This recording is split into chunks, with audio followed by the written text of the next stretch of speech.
Bonjour Julie, vous êtes donc booster à Impact Jeune. Booster, c'est un nouveau métier, expliquez-nous un petit peu. Booster, c'est un métier qui a été inventé pour le programme Impact Jeune et c'est un mélange de médiateur, éducateur, chef de projet, psychologue et grande sœur, et dont l'objectif c'est de créer un lien de confiance avec le jeune et de l'amener vers la réussite professionnelle tout au long de son parcours. Donc on va chercher les jeunes là où ils sont en pied d'immeuble, on va travailler avec les associations pour qu'ils répondent aux besoins des jeunes identifiés, et on va aller aussi chercher les entreprises pour répondre aux besoins des jeunes sur leur parcours, et tout ça dans une même journée. Donc le booster est aussi polyglotte et c'est parler à une famille, à un jeune, à une association, au service public de l'emploi et à une entreprise la même journée. Et vous créez donc des liens de confiance? Oui, en fait on a une approche territoriale très concentrée puisqu'on est sur des barres d'immeubles, sur 2 barres d'immeubles en particulier là où je travaille à Malpasset, et donc cette entrée territoriale nous a permis d'aller frapper à toutes les portes pour aller faire un diagnostic fin des familles, rencontrer les jeunes, leurs problématiques, leurs besoins, et essayer d'éveiller en eux des vocations.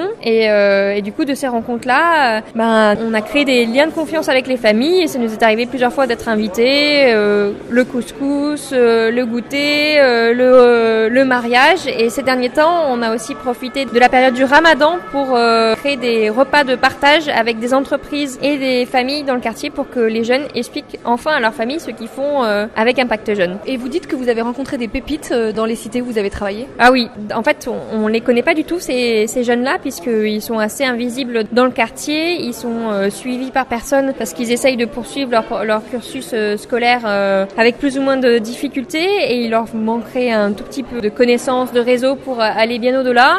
J'ai en tête quelqu'un qui était au collège Renoir et qui est maintenant à la Sorbonne, et puis il y en a peut-être une qui va rentrer à Sciences Po Paris en septembre prochain. Donc on a des vraies pépites et on les met pas assez en avant, en tout cas dans le quartier, et bien à l'extérieur du quartier aussi. Tous les jeunes que vous rencontrez, ils ont envie de s'en sortir? Non, pas forcément tous, ou en tout cas pas à l'instant où on le rencontre. Ça peut prendre 1 semaine, 3 semaines, ça peut prendre 1 an ou 2 ans, et c'est aussi la particularité du programme Impact Jeune, et c'est pour ça qu'on se concentre sur des petites cités. Se dire sur un groupe d'amis, s'il y en a 5 qui s'en sortent, et ben il y a le 6e qui va se dire ah bon, mes potes s'en sont sortis, et ben moi aussi je peux reprendre confiance en moi. Le processus peut prendre du temps. À terme, il y a une forte chance qu'ils s'en sortent. Alors comment faire pour que ce programme Impact Jeune puisse perdurer dans les années à venir? Trouver des financements, des partenariats, investir d'autres quartiers, lancer une dynamique dans des quartiers à proximité de là où nous sommes pour que d'autres jeunes puissent en bénéficier, puisque beaucoup de jeunes se connaissent entre eux, ils ont forcément des amis dans d'autres quartiers, et la contagion positive peut passer aussi par les réussites d'un quartier qui peuvent avoir un impact sur l'autre quartier. Merci Julie d'avoir répondu à nos questions. Je rappelle que vous êtes booster à Impact Jeune, programme lancé par les apprentis d'Auteuil.